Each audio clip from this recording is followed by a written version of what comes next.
This is interesting because on earth you cannot find one person who don't like to be happy and who like to suffer. You cannot find one. Everybody like to be happy. Everybody don't want to suffer. So the teaching of Buddha is based on that. The teaching of Christ is based on that. And why? I think is because both of them are humans. Right. But a good thing is if you are following pure Christian lineage, then you are following the path already. In the New Testament, in John's Gospel, Jesus taught that I am the way, the truth and the life, and that by following him you can enter the kingdom of God. Buddha taught that if you follow his path and lead a moral life, are mindful of your thoughts and actions, and develop wisdom and compassion, you could reach enlightenment too.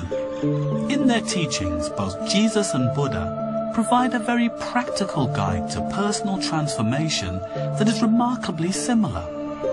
Do to others as you would have them do to you. Consider others as yourself. Professor Duncan Durrett has been studying Buddhism for the past 50 years. Any Buddhist hearing the Sermon on the Mount would immediately say to himself, here is the teaching of a Buddha, for sure. If someone strikes you on the right cheek, offer him the other also. If anyone should give you a blow with his hand, with a stick or with a knife, you should abandon any desires and utter no evil words. The Buddha and Jesus were attempting to achieve the same object, that an individual could be shown how to be righteous. Righteousness is a technical term amongst the Jews and amongst Christians. A righteous person will always look out for his duty to his neighbour, and the Buddha, on the other hand, is looking for what was called dharma, and that can also be translated righteousness.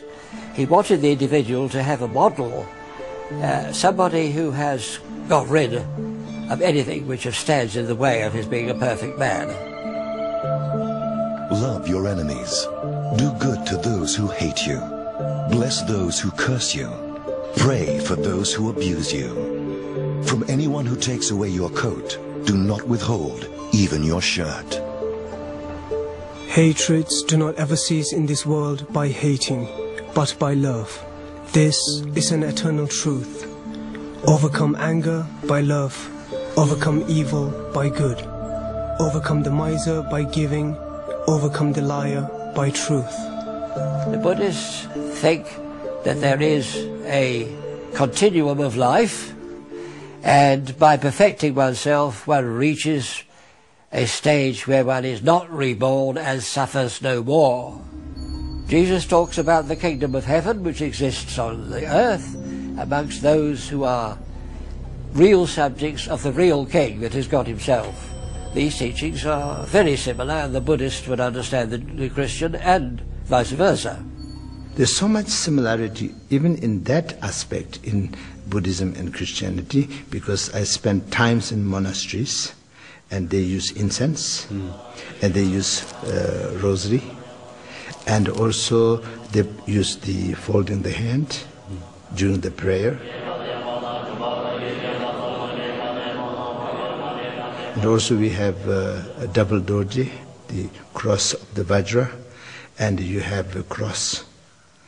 So these are a lot of similarities are there. When you are following a path with one motivation to make everything better, make everyone free from suffering, then regardless of how long it will take, we are all going into the same direction. You understand? I understand. Yeah. I understand. So, as a Christian, when I look at the teachings of Buddha and see the similarities, in some ways, I'm not just following Jesus, I'm also following Buddha. I can respect that. But I cannot speak for you. You have spoken.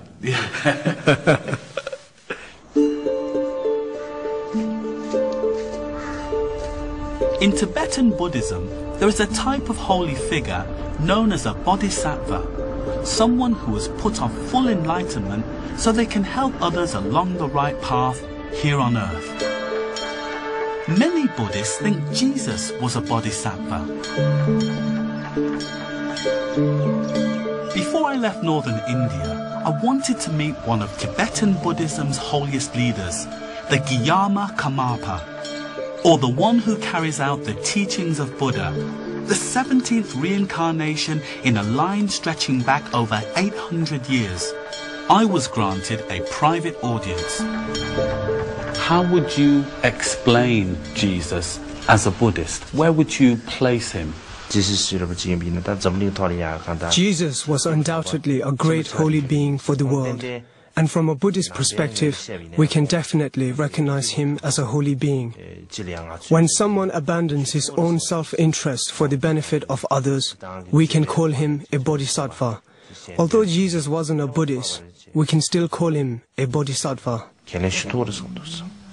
One of the things that amazes me about the story of Jesus and the story of Buddha is the similarities in their teachings. Their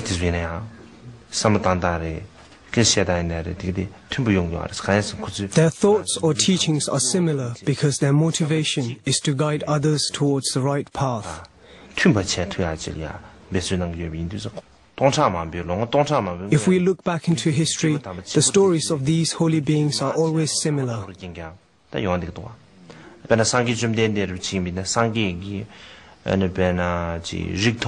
During Buddha Sakyamuni's time, the caste system was extremely prevalent. He worked very hard to undo the caste system and bring equality to all.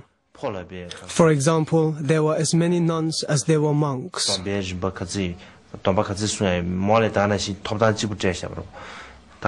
Jesus also brought about many similar changes, such as equality and justice. They both understood their society's problems and so challenged those dogmas.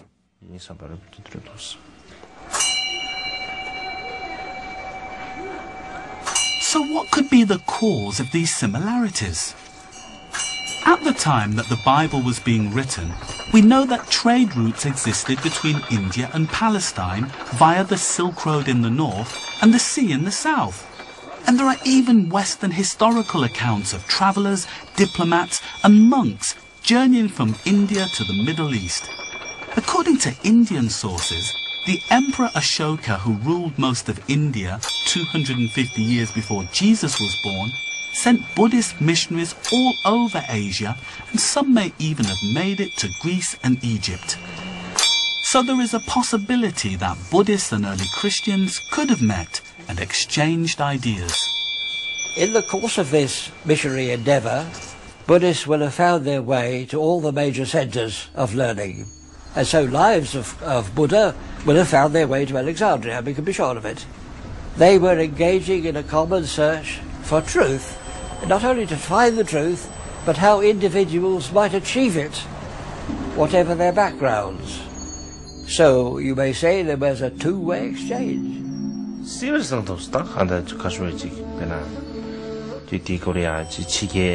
Yes, it is very possible. We have stories where sailors and soldiers who went on campaigns took Buddhist teachings with them. Some believe, and I have been informed, how during Jesus' lost years,